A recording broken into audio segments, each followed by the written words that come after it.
अब हम आर्यों के भौगोलिक विस्तार पर चर्चा करेंगे। जब हम भौगोलिक विस्तार पर चर्चा करेंगे तो यह जानना आवश्यक हो जाता है कि आर्यों का मूल निवास स्थान कहाँ था, कब आए, कैसे आए और तब भारत में कैसे उन्होंने अपना विस्तार किया। आर्यों के मूल निवास स्थान से संबंधित कई मत हैं। डॉक्टर अविनाश चंद्र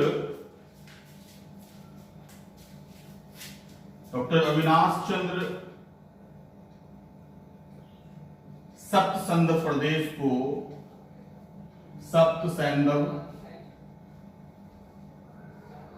को इसका मूल निवास स्थान मानते हैं। उसके बाद बाल गंगाधर तिलक उत्तरी ध्रुव को इसका मूल निवास स्थान मानते हैं। दयानंद सरस्वती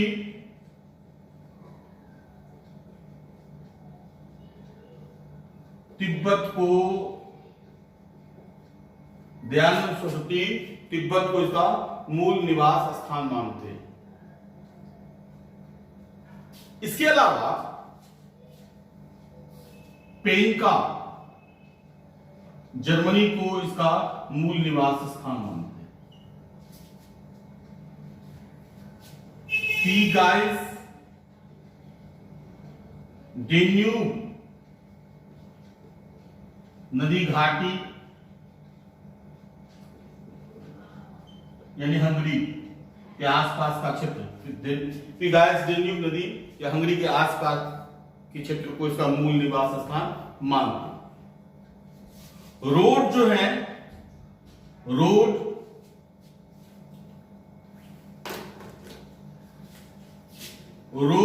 इसका मूल निवास स्थान बैक्टीरिया को मानते हैं।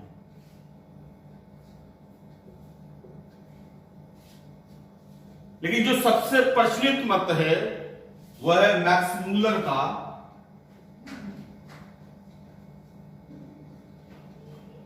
वह है मध्य एशिया। सबसे प्रचलित मत है मैक्स मूलर का मध्य एशिया। परंतु आधुनिक अनुसंधान के बाद यह सिद्ध हो चुका है कि आर्यों का मूल निवास स्थान दक्षिणी रूस था। नेहरी,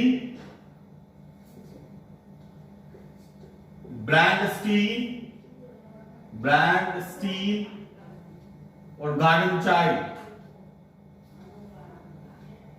चाइल्ड ने अनुसंधान करके यह सिद्ध कर दिया कि आर्यों का मूल निवास स्थान दक्षिणी रूस था।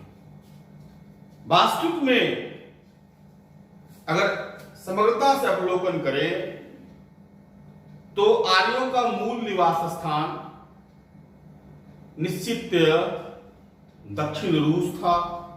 वहां से वो बैक्टीरिया आए, फिर डेन्यूब नदी घाटी के आसपास में हंगरी के आसपास से गुजरते हुए, जर्मनी से गुजरते हुए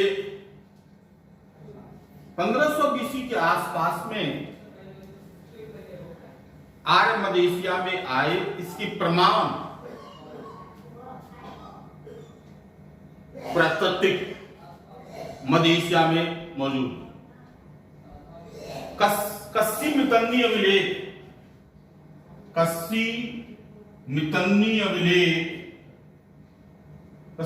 अभिलेख में यह वर्णन मिलता है कि 1600 बीसी में आर्यों की एक शाखा ईरान से भारत आई। इसके अलावा बोगजोकोई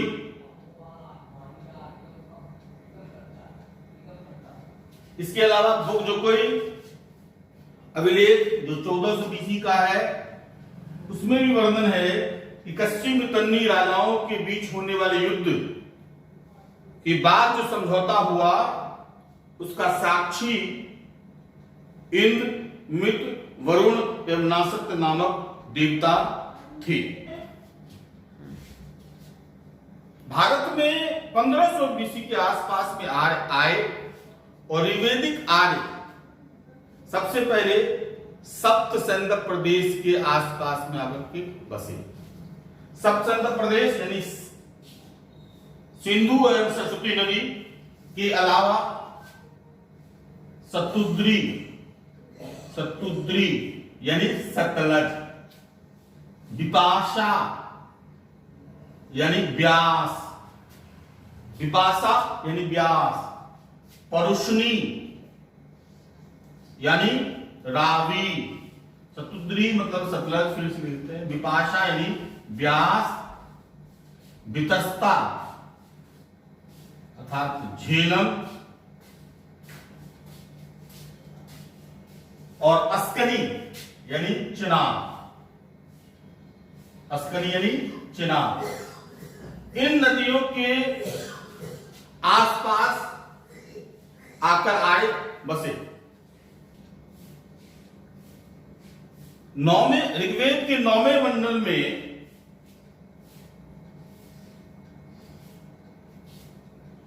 यह वर्णन है कि आर्य मुजवंत पर्वत से सोमनस मंगाते थे।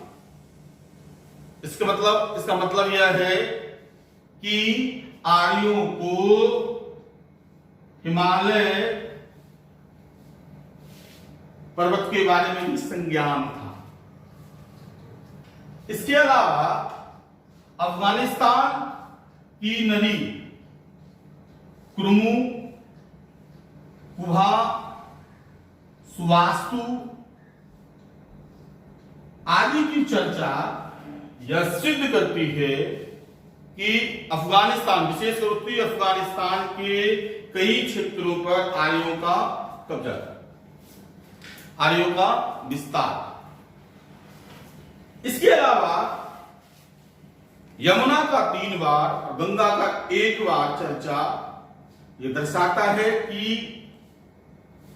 वो उनके लिए आम नहीं था, लेकिन ऐसा लगता है कि उनकी पहुंच वहां तक हो गई।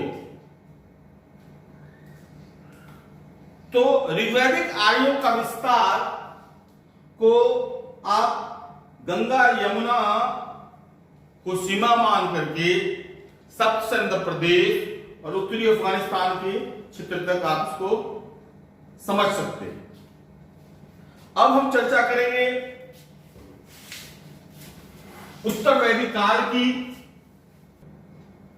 अब हम यजुर्वेद, सामवेद और अथर्ववेद पर चर्चा करेंगे, जिससे कि हमें उत्तर वैदिक काल के राजनीतिक, सामाजिक, आर्थिक एवं धार्मिक परिस्थितियों का ज्ञान हो।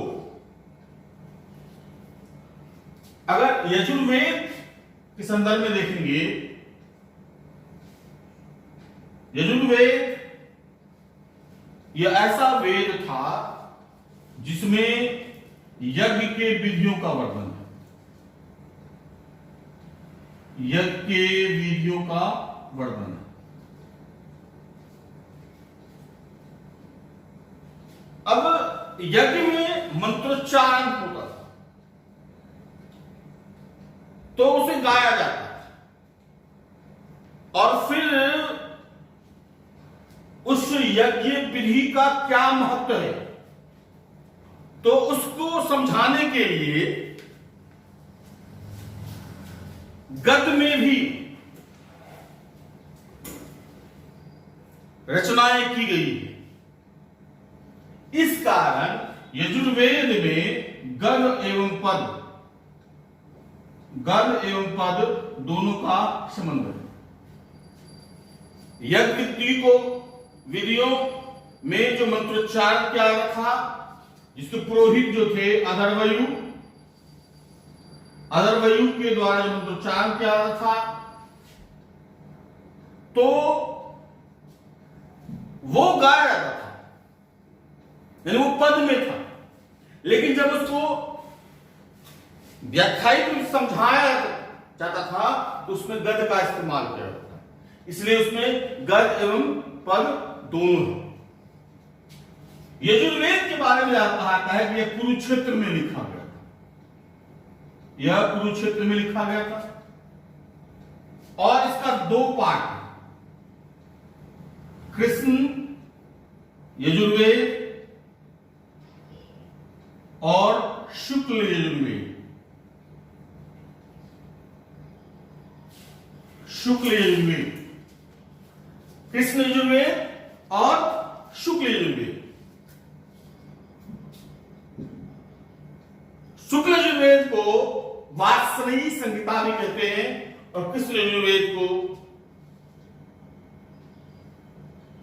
आपस्तंभ संहिता भी कहते हैं।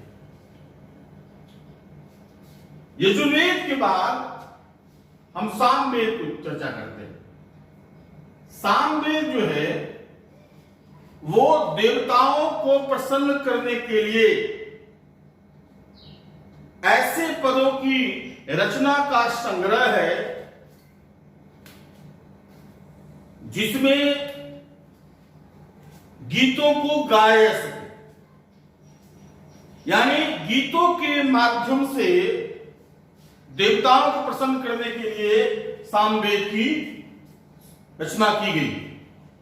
तो इसीलिए सामवेद के बारे में कहा जाता है कि यह संगीत की जो शुरुआत, संगीत की जननी इसको आप कहते हैं, और इसके जो मंत्रोच्चारण करता थे वो उद्गात्री थे। चौथा अगर वेद था वो अथर्व वेद था। अथर्व का मतलब होता है पवित्र जादू, पवित्र जादू। इससे यह लगता है कि इस रचना में जादू या माया से संबंधित चीजों की चर्चा होनी शुरू हो गई थी, और इससे यह भी लगता है कि अथर्ववेद के काल में आते आते आर्यों एवं अनार्यों का मिलन शुरू हो गया था, क्योंकि मैंने कहा था आर्य प्रगतिशील थे, अंधविश्वास में उनका कोई मत नहीं था, क्योंकि अनार्य अंधविश्वासी थे। तो उनके इस समय में आकर के उनका मिलन हुआ और इस कारण उसमें जादू, टोना, माया इसकी चर्चा हुई। तो आर्यों और अनार्यों का मिलन अथर्ववेद के आसपास में हुआ होगा। अथर्ववेद को ब्रह्मवेद भी कहते हैं और इसके 20 मंडल हैं।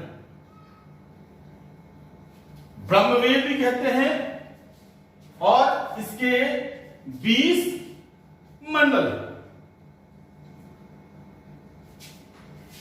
इसके अलावा अथर्ववेद के बारे में कहा जाता है कि इसके जो मंत्रोच्चारण करता थे वो ब्राह्मण,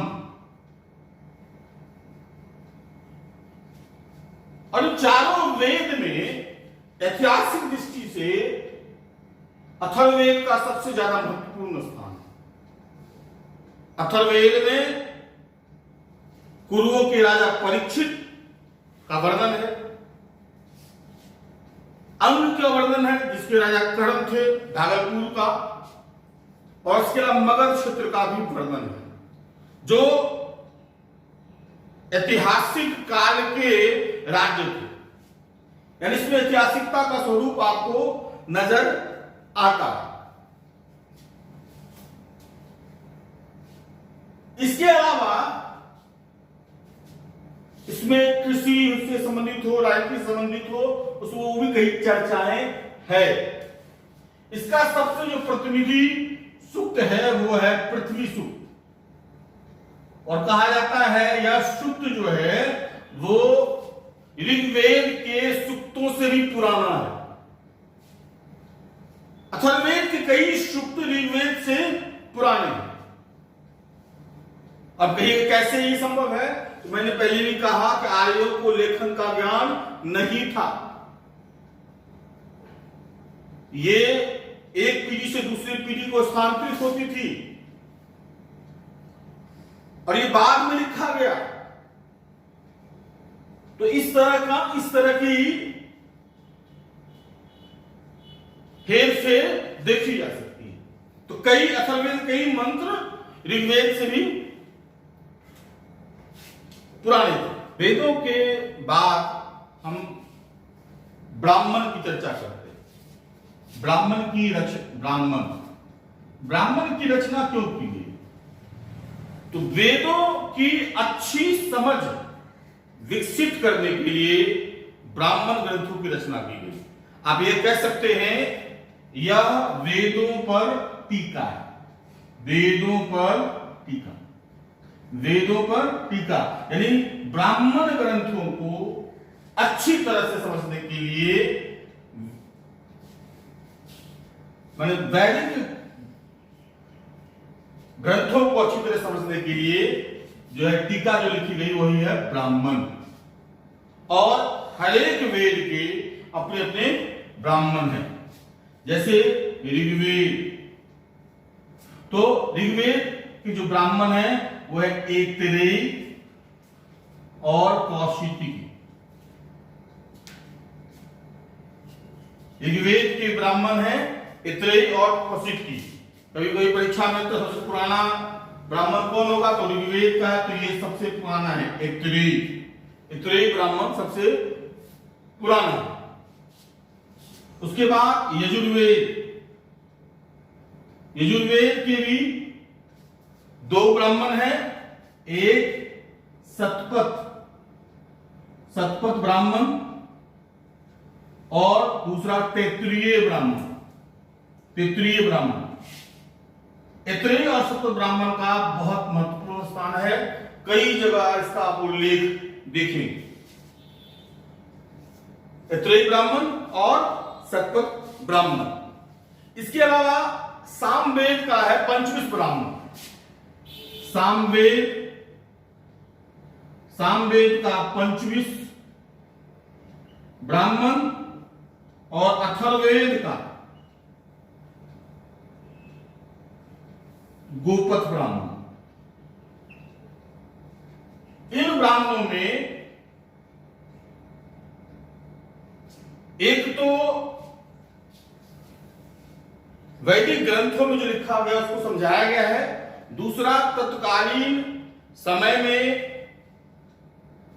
विशेष उत्तर वैदिक काल में जो राजनीतिक क्रियाकलाप शुरू हो चुका था, जो आर्थिक क्रियाकलाप बृहत्तर स्तर को प्राप्त कर लिया था, समाज में जो परिवर्तन हुआ था, उसकी विस्तृत चर्चा इन ब्राह्मणों में मिलती है, जिसमें ऋग्वेद का ऐतरेय और यजुर्वेद का सतपथ ब्राह्मण महत्वपूर्ण है। ऐतरेय ब्राह्मण में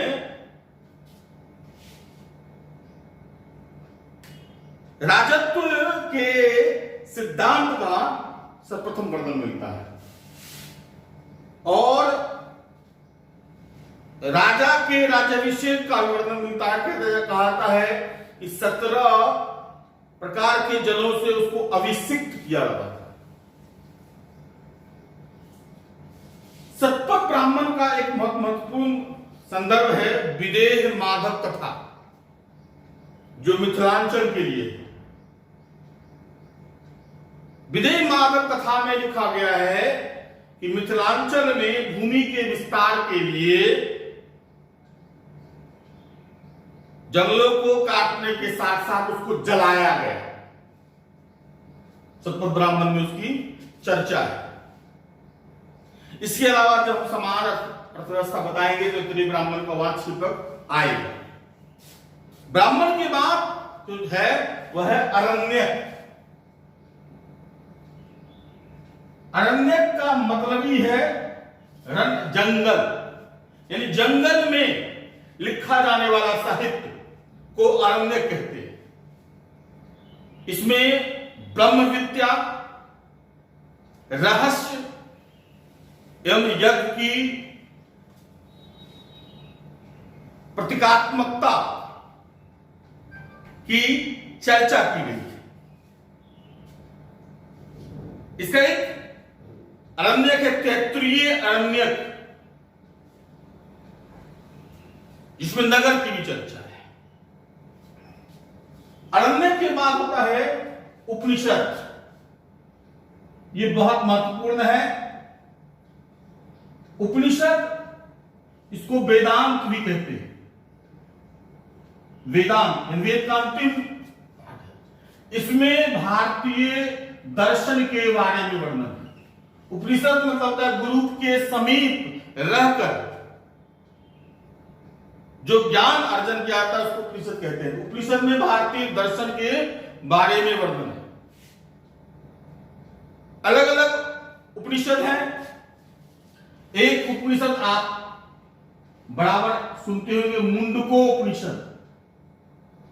मुंडको उपनिषद, इसी मुंडको उपनिषद में हमारा आदर्श वाक्य सत्यमेव जयते, सत्यमेव जयते लिया गया है। मुंडको उपनिषद से सत्यमेव जयते लिया गया। इसके अलावा इसमें युद्ध को टूटी नौका के समान बताया गया है और कर्मकांड को अल्प फल वाला बताया गया है। तो मुंडको उपनिषद बहुत इंपॉर्टेंट है। इसके बाद कठोपनिषद। कठोपनिषद, इसमें यम नचिकेता संवाद का वर्णन है। यही बहुत इंपॉर्टेंट कहा, ये स्टोरी बचपन से हम सुनते आ रहे हैं। कठोपनिषद में यम नचिकेता संवाद। उसके बाद एक और इंपॉर्टेंट है वृहदारण्यक उपनिषद। वृहदारण्यक उपनिषद, इसमें याज्ञवल्क्य एवं गार्गी संवाद है। ध्यान से दीजिएगा, ये जो वृहदारण्यक उपनिषद है याज्ञवल्क्य एवं गार्गी संवाद का वर्णन है और ये भी मिथिलांचल से जुड़ा हुआ है। जैसे हमने पिछले क्लास में बताया है कि विश्वामित्र एकमात्र क्षत्रिय थे जो ब्रह्मर्षि बने। तो राजा जनक एकमात्र राजा थे जो राजर्षि बने। राजा होने के साथ साथ वो ऋषि भी थे, राजर्षि। और अद्भुत विद्वान थे और उनके यहां विद्वानों का सम्मान ही नहीं किया जाता था। विद्वानों की हर एक साल परिषद बुलाई जाती थी जिसमें ज्ञान विज्ञान पर चर्चा होती थी। तो चर्चा के अंतिम में याज्ञवल्क्य और गार्गी के बीच संवाद चल रहा था और ऐसा लगने लगा कि गार्गी याज्ञवल्क्य को परास्त कर देगी। और याज्ञवल्क्य उस समय के सबसे बड़े विद्वान माने जाते थे, महामुनि माने जाते थे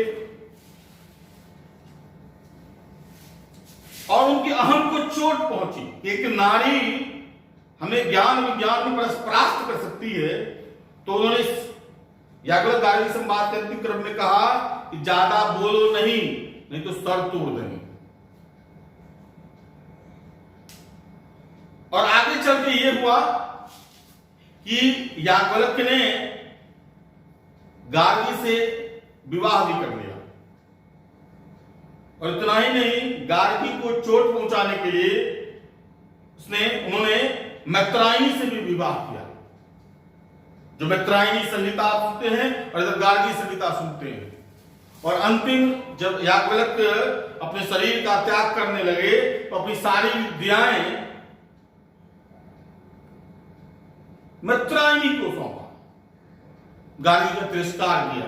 तो नारी पुरुष के बीच जो प्रतिस्पर्धा और उसमें जो परुषत्व की जो भावना है वो उस समय भी दिखाई देती है।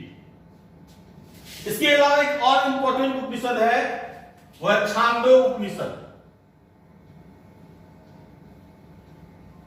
छांदोग्य उपनिषद ये बहुत इंपॉर्टेंट है। इसमें तत्त्वमसि शब्द का इस्तेमाल किया गया है। इसी में देवकी नंदन पुत्र के पुत्र कृष्ण की चर्चा है। इसी में 3 आश्रमों का उल्लेख है और अकाल के बारे में भी प्रथम चर्चा इसी में है। इसके अलावा सत्यकाम जवाली और श्वेत केतु आख्यान इसी में वर्णित है, छांदोग्योपनिषद में। तत्त्वमसि, अकाल, 3 आश्रम, सत्यकाम जवाली और श्वेत केतु आख्यान की चर्चा छांदोग्योपनिषद में है। इसके बाद जवालोपनिषद है, जिसमें 4 आश्रमों का उल्लेख।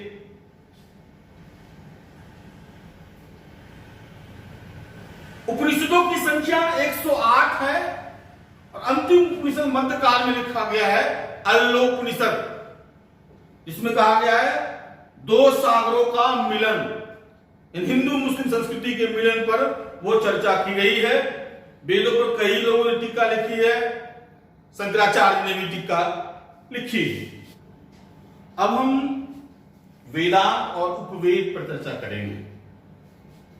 वेदांत 6 है: शिक्षा, कल्प, व्याकरण, छंद, ज्योतिष और निरुक्त। 6 है। शिक्षा जो स्वर विज्ञान से जुड़ा हुआ है और इस स्वर विज्ञान यानी उच्चारण, और इसके प्रवर्तक हो गए पाणिनि। कर्म यानी कर्मकांड, इसके प्रवर्तक हो गए आपस्तंभ। उसके बाद व्याकरण, वह व्युत्पत्ति या नियम से जुड़ा हुआ है।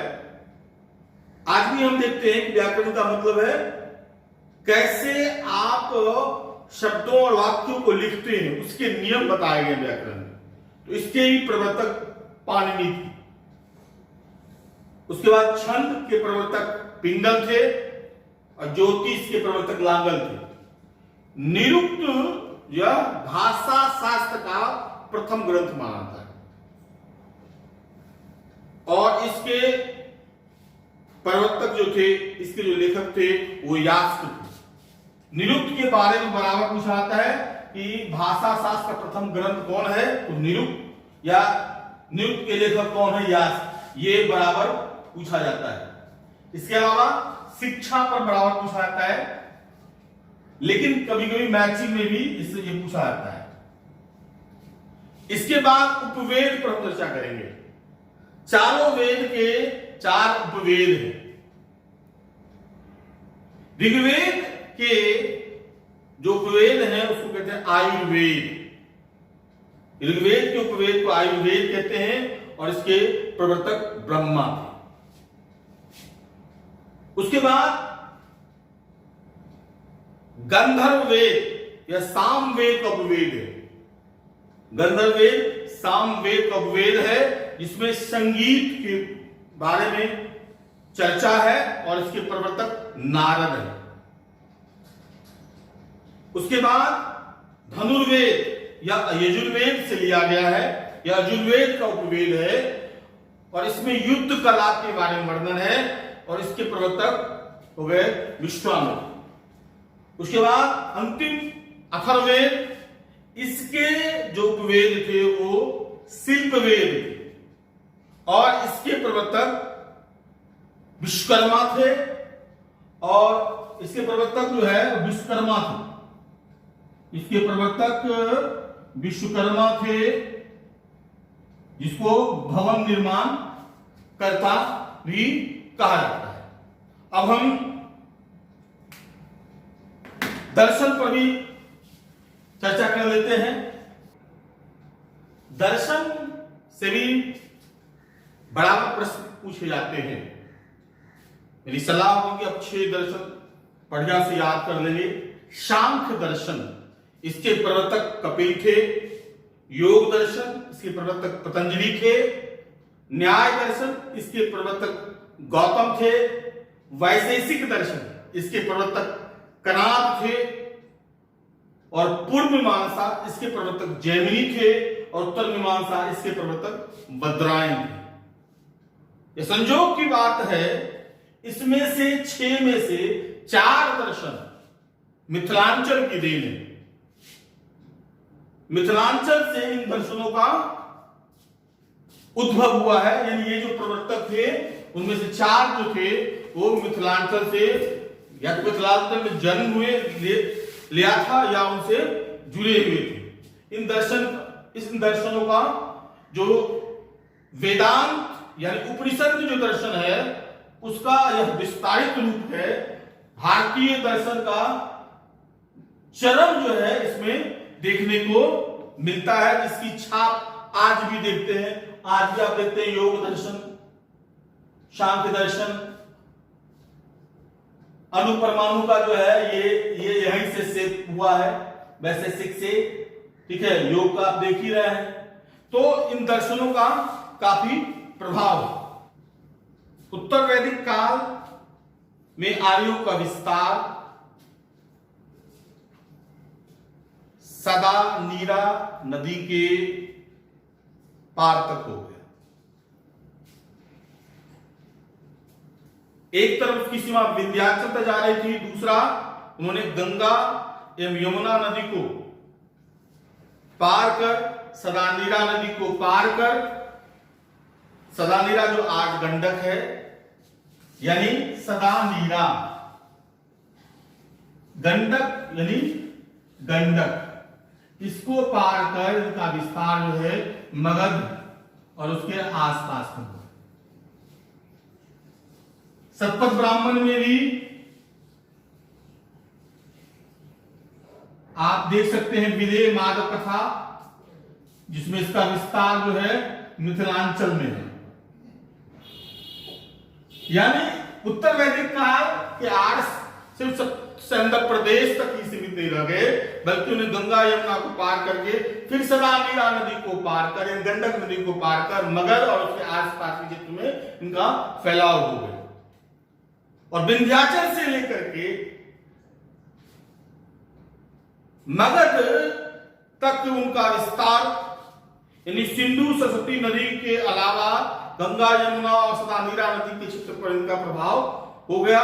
इस समस्त क्षेत्र को आर्यावर्त कहते हैं। समस्त क्षेत्र को आर्यावर्त कहते हैं। अगर राजनीतिक स्थिति देखेंगे तो तत्कालीन हरेक व्यवस्था, राजनीति हो या समाज हो या अर्थव्यवस्था, उसमें लोहे की महत्वपूर्ण भूमिका, लोहे की सबसे महत्वपूर्ण भूमिका थी।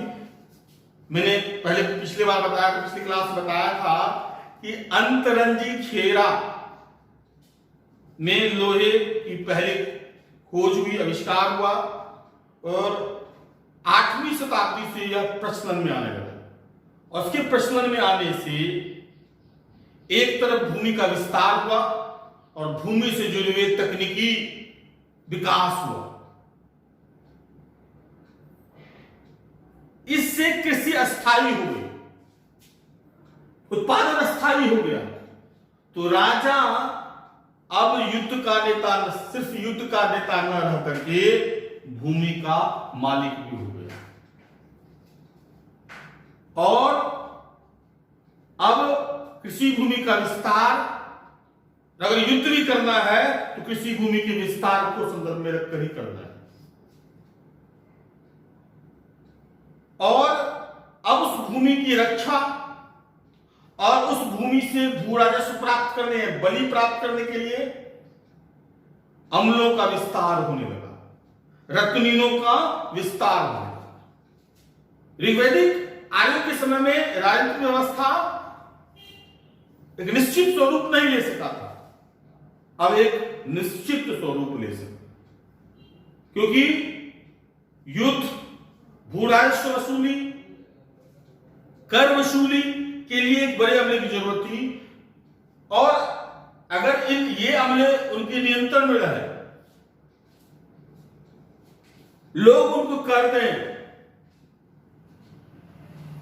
तो इसके लिए जरूरी था राजा का महिमा मंडन करना। तो राजसू यज्ञ शुरू हो गए, अश्वमेध यज्ञ शुरू हो गए, अग्निष्ठोम यज्ञ शुरू हो गए, और पुरोहितों के द्वारा उनका महिमा मंडन किया जाने लगा। इन यज्ञों में पुरोहितों को निश्चित प्रचुर दान मिलता था, लेकिन राजा की शक्ति का एहसास प्रजा को कराया जाता था। कहा था कि जब राजा का राज्याभिषेक किया जाता था तो 17 जलों से उसे अभिषिक्त किया जाता था। राजाओं की पदवी भी आप अगर गौर करेंगे, त्रयी ब्राह्मण में दिया हुआ है, त्रयी ब्राह्मण में सेंटर में लिखिए राजा,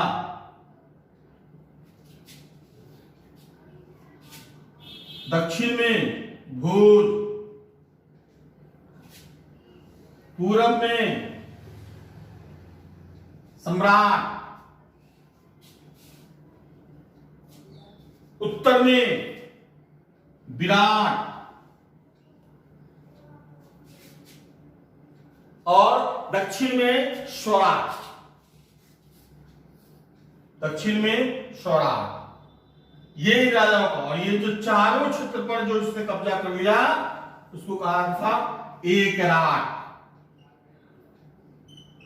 यह त्रयी ब्राह्मण में इसकी चर्चा है। अब देखिए राजाओं को किस तरह महिमा मंडित किया जाता है त्रयी ब्राह्मण में।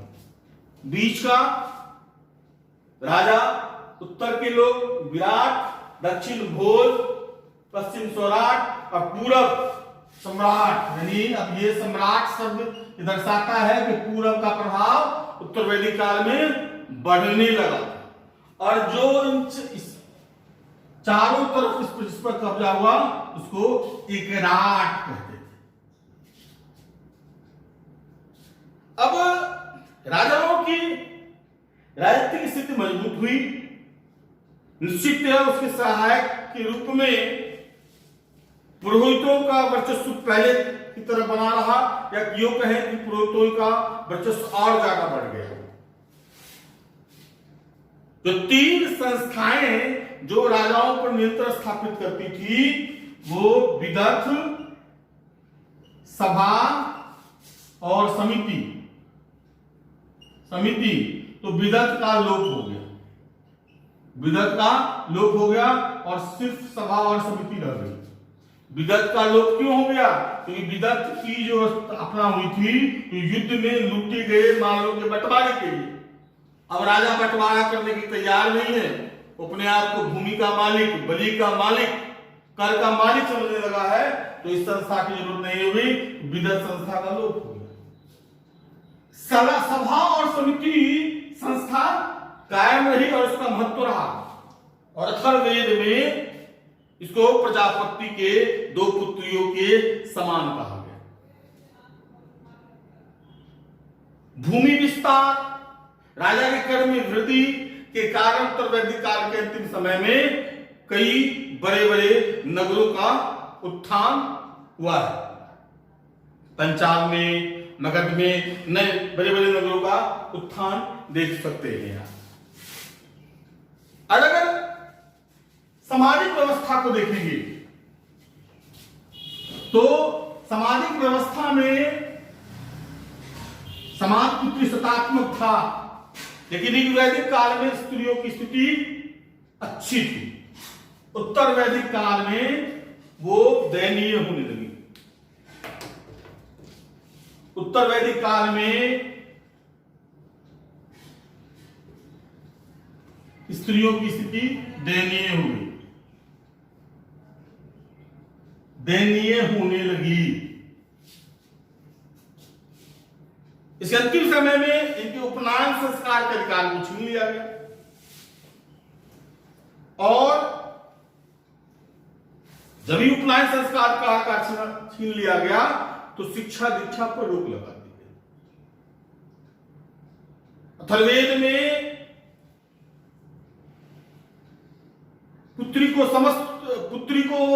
पुत्री के जन्म की निंदा की गई। ब्राह्मण में इसको समस्त दुखों का कारण बताया गया है। मैत्रायणी संहिता में इसे धूत और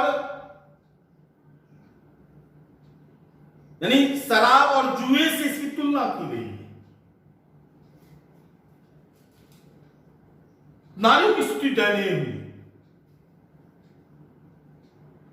स्पष्ट रूप से कह सकते हैं कि वर्ण व्यवस्था, जाति व्यवस्था पूरी तरह लागू हुई, ऐसा नहीं है, लेकिन हां, अब वर्ण व्यवस्था या जाति व्यवस्था कठोर होने लगी। विवाह दोनों होते थे, अनुलोम और प्रतिलोम, परंतु प्रतिलोम विवाह वर्जित माना जाता है। गोत्र व्यवस्था प्रचलित हो गई। 8 गोत्र की चर्चा है। काश्यप सबसे बड़ा गोत्र है, और यहां तक कि अनार्यों के भी गोत्रीकरण की बात की गई है क्षेपक रूप से। अगस्त ऋषि को अनार्यों का देवता कहा।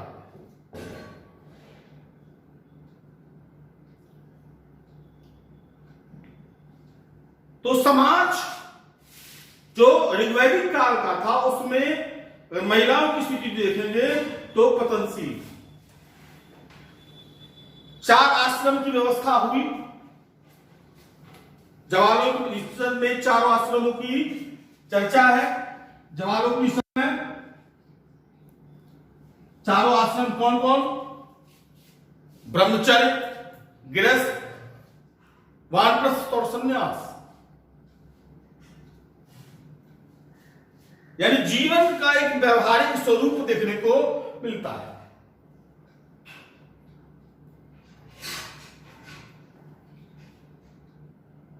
मनोरंजन के लिए शिकार, नाटक,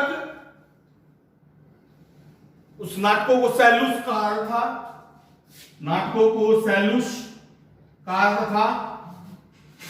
नृत्य, संगीत तो था ही। खान पान भी परिवर्तित हुई। पहले गाय के दूध से जुड़े हुए वस्तुओं का खान पान में केंद्र था। अब भूमि और अन्न से जुड़े हुए खान पान का केंद्र। धार्मिक रूप से देखेंगे तो इस काल में ब्रह्मा, आरंभिक समय में ब्रह्मा प्रमुख देवता हुए, और उसके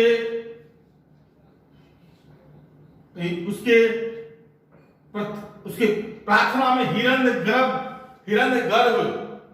त्योहार का आयोजन किया जाता है।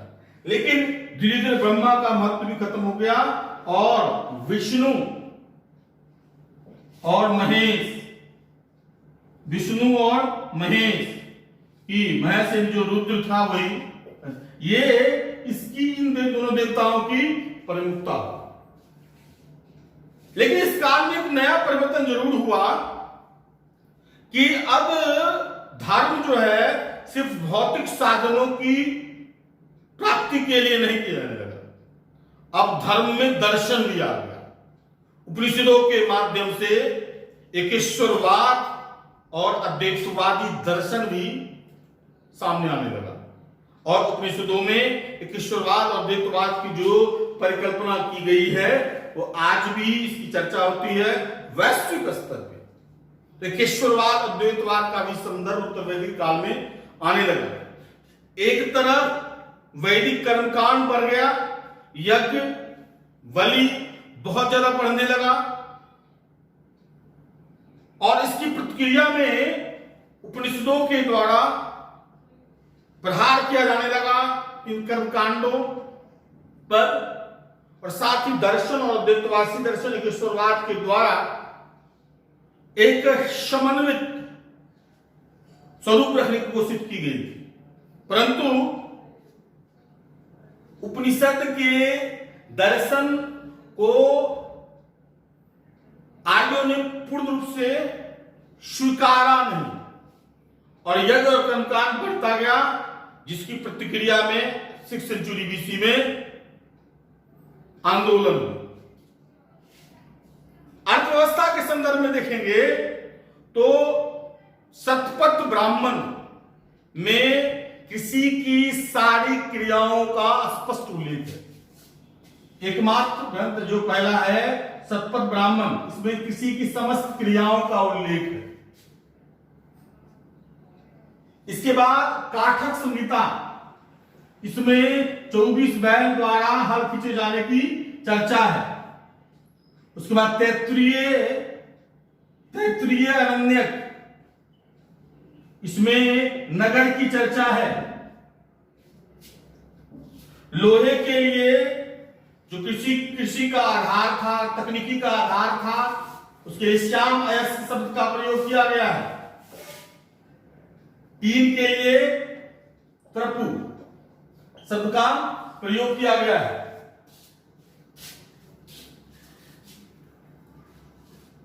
इस काल में मछुआरों का भी किसी पशुपालन में अहम योगदान था। उसके लिए उस समय यूज शब्द किया गया मछुआरों के लिए कैवर्त।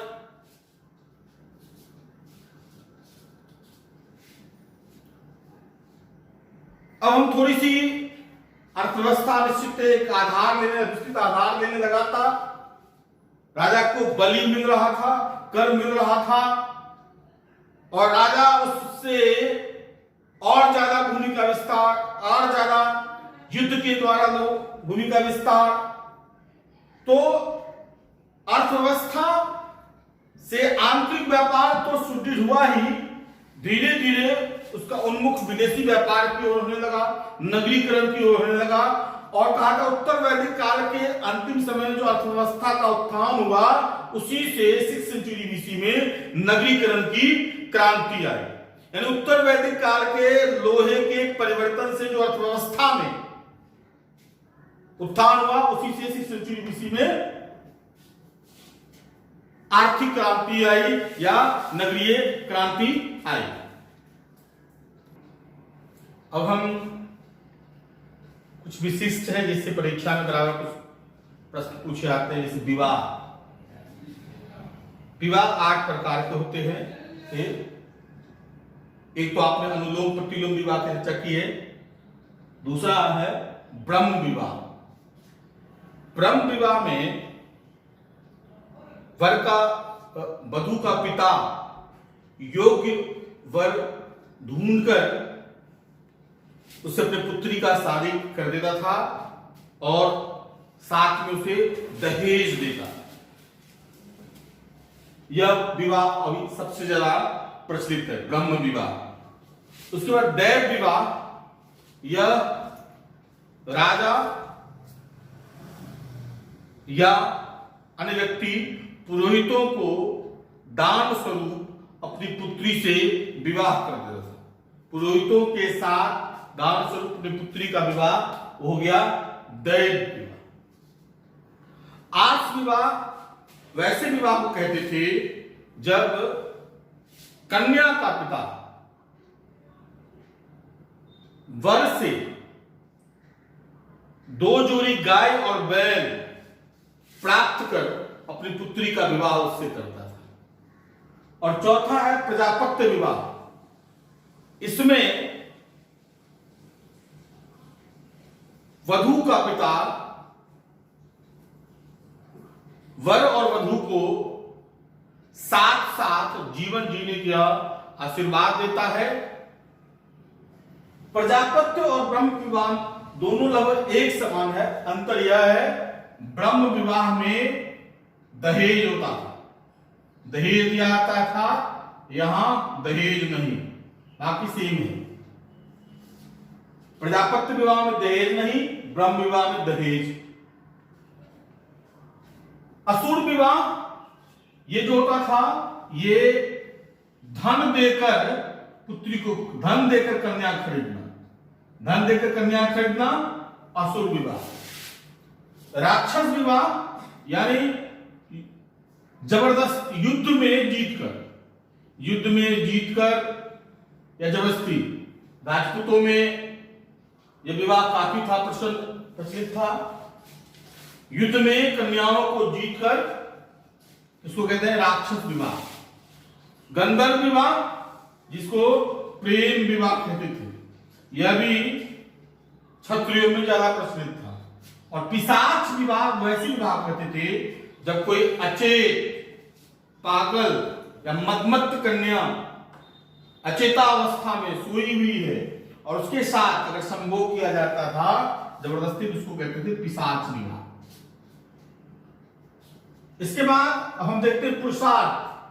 धर्म, अर्थ, काम, मोक्ष, ये 4 पुरुषार्थ है। जहां धर्म जो है, धर्मो धारते प्रजा, धर्म जो है ध्री धातु से बना है। ध्री मतलब धारण करना, धर्म का मतलब है धारण करना। अब हम इसमें आप इसी चीज को ध्यान रखें, 4 है ये ध्यान रखना। वर्ण, ये बड़ी धातु से बना है जिसका अर्थ होता है चयन। यह जो चयन था वो आरंभिक समय में व्यवसाय को लेकर के था। वर्ण जो था वो व्यवसाय के रूप में था, जाति के रूप में था। वर्ण वी धातु से बना है जिसका अर्थ होता है चयन, व्यवसाय करते हैं। संस्कार क्री धातु से बना है जिसका मतलब होता था पवित्रता या शुद्धता, पवित्रता या शुद्धता। इस अधिकतर गौतम ने 40 संस्कार बताए, अधिकतर लोगों ने 16 संस्कार बताए। अब 16 संस्कार आपको याद करने की जरूरत नहीं है, ये सीमांतों ने जो परीक्षा पूछा था वो बता रहा हूं।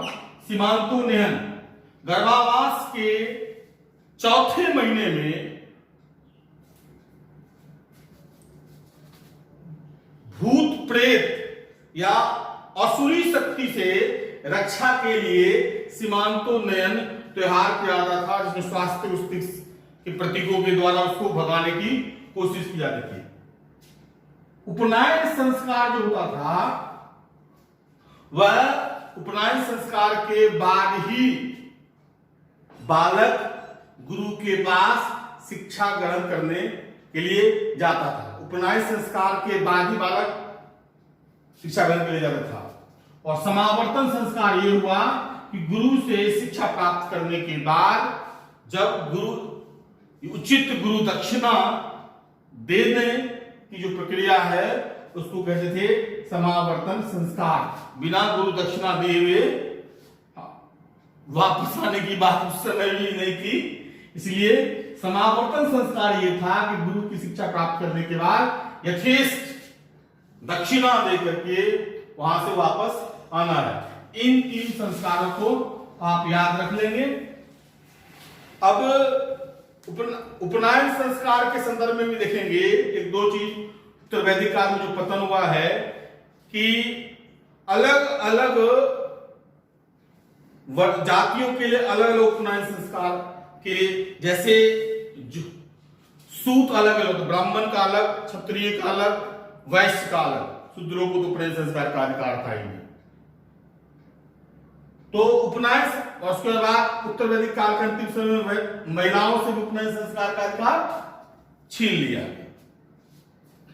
इससे संबंधित विशेष हम आपके नोट्स में